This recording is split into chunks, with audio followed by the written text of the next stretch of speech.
నమస్తే రమగారు. నమస్తే జయ. రమగారు, పాతకాలం నాటి స్టోరీ ఏదైనా ఉందా? మంచి కథ. చందమామ కథ చెప్తా. ఓకే. పూర్వం ఒక భార్య భర్త ఉండేవాళ్ళట, రామయ్య రాధమ్మ. చాలా కాలం పిల్లలు పుట్ల వాళ్ళకి. పాపం తీర్థయాత్రలు చేద్దాం, ఏ తీర్థంలో ఏ మహాత్యం ఉందో ఎక్కడైనా పిల్లలు పుడతారనుకున్నారు. ఇప్పట్లాగా 35 ఏళ్ళు వచ్చాక పెళ్ళిళ్ళు కాదు కదా. అప్పుడు ఆవిడకి 8 ఏళ్ళు, ఆయనకి 11, 12 ఏళ్ళకే పెళ్ళిళ్ళు అయిపోయినాయి. 10, 15 ఏళ్ళ తర్వాత, 20 ఏళ్ళ తర్వాత కూడా పిల్లలు పుట్ల. అలాగైనా వాళ్ళకి ఎక్కువ వయసులు లేవు, 30లో ఉన్నారు. సరే, తీర్థయాత్రలు మొదలుపెట్టారు. కొంచెం ధనికులే వాళ్ళు. అయితే ఏమైంది, కాశీ నగరానికి వెళ్ళారు. యాత్రలో చివరిదనమాట. కాశీ నుంచి ఇంటికి వచ్చేయాలి. కాశీలో గంగా స్నానం చేస్తుంటే భార్యాభర్త ఇద్దరు మునిగారు. ఆవిడ లేచాక ఆవిడకి దూరంగా ఏదో పళ్ళెం కొట్టుకొస్తున్నట్టుగా కనపడింది. ఆ పళ్ళెంలో ఒక పాము పిల్ల ఉన్నట్టు కనిపించింది ఆవిడకి. ఏమిటో పళ్ళెం కనపడుతుంది, ఏమిటా అని కాస్త అటు కొంచెం ముందుకెళ్ళింది. అది కూడా అలలకి కొట్టుకొస్తుంది. ఆ పళ్ళెం దగ్గరికి వచ్చేసరికల్లా ఆవిడకి ఏం కనపడింది, పాము పిల్ల కాదు, ఏదో తమాషాగా ఉన్న ఒక ఆభరణం. అది ఆభరణమే, నాగాభరణంలాగా ఉంది, అట్లా సర్పంలాగా ఉన్న ఆభరణం. ఓహో, సరే బాగానే ఉంది. ఆవిడ ఏం చేసింది, భగవంతుడు ఏదో ఇంతమంది ఉంటే నాకే కనపడింది, నా చేతి ఈవిడ దగ్గరికే వచ్చింది కూడా. పట్టుకుని ఇంటికి తీసుకొచ్చింది. వాళ్ళు ఒకరు గది తీసుకుని బస ఉన్నారు. రేపొద్దున దేవాలయంలో వేసేద్దాం అనుకుంది. ఇది సాయంకాలపు సంగతి అన్నమాట.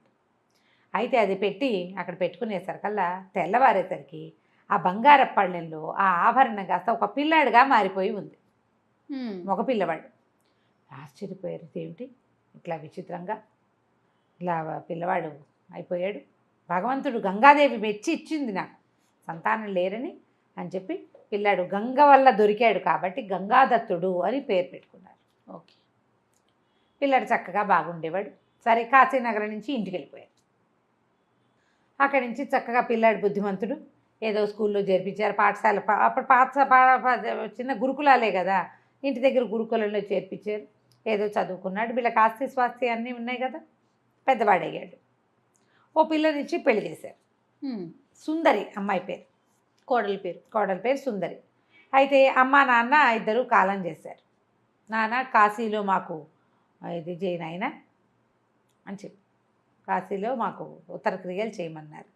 అమ్మ నాన్న గతిచ్చాడు, తర్వాత అమ్మ గతిచ్చింది. సరే, ఏం చేశారు, సుందరిను నా గంగాదత్తుడు ఇద్దరు కలిసి కాశీకి వెళ్ళారు. కాశీకి వెళ్తే భార్యాభర్త ఒక చోట బస చేశారు. రోజు పిండ ప్రదానం చేశారు కొద్ది రోజులు. తర్వాత ఇక్కడే ఉందాం కొన్నాళ్ళు, చాలా హాయిగా ఉందనుకున్నారు. అయితే ఒకరోజు ఒక ముసలం వచ్చింది వీళ్ళింటికి. ఏమంది, సుందరికి నేను నీకు సహాయం చేస్తాను, పని చేస్తాను, ఏదైనా ఒక ముద్దబెట్టు అని చెప్పి సరే అనేసరికి సరే ఉంచుకుంది. రోజు ఆ కథలు ఈ కబుర్లు, ఈ కథలు ఆ కబుర్లు అవి ఇవి చెప్పుకునేవాళ్ళు.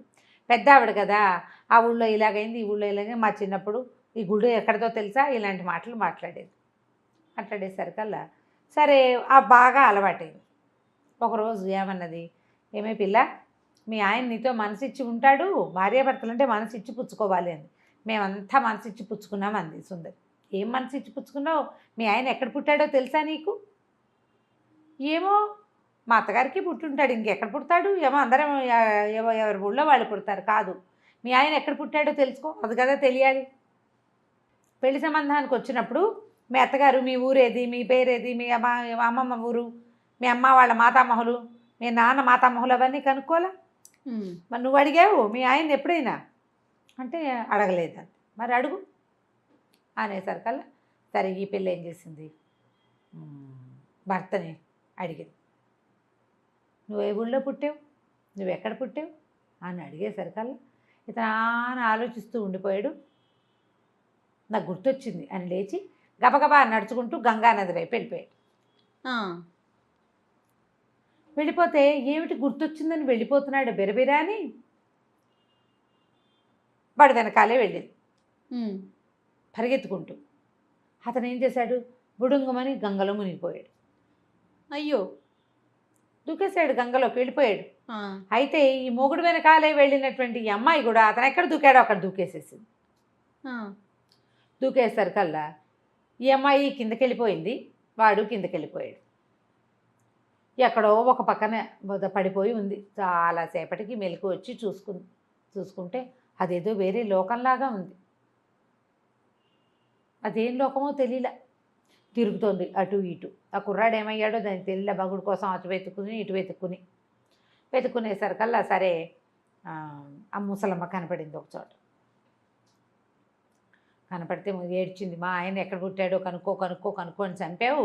ఆ కనుక్కుంటే ఆయనేమో గంగలో దూకేసేసాడు, వెనకాల దూకేసా, నేను చచ్చిపోయి స్వర్గానికి చేరానేమో, నువ్వెలా చచ్చిపోయావే అవ్వా అని అడిగింది. నేను చచ్చిపోలేదే పిల్ల, నేను బతికే ఉన్నానంది. నువ్వు బతికే ఉన్నావంటే ఎట్టా బతుకున్నావు, నీళ్ళలో దూకితే బతుకుంటావా? మా ఆయన ఏమైపోయాడు, చచ్చి ఏ స్వర్గం వెళ్ళిపోయాడు, నేను ఈ స్వర్గంలో ఉన్నా, వాడు ఇంకే స్వర్గానికి పోయాడు అని ఏడుస్తుంది. ఏడ్చేసరికల్లా ఆ ముసలమ్మంది, కాదమ్మా కాదు, నువ్వు ఆయన స్వర్గానికి వెళ్ళలా, నువ్వు స్వర్గానికి వెళ్ళలా, నేను స్వర్గానికి వెళ్ళలా, అందరం ఒకచోటే ఉన్నాం అని చెప్పి, మీ ఆయన నాగరాజు కుమారుడు.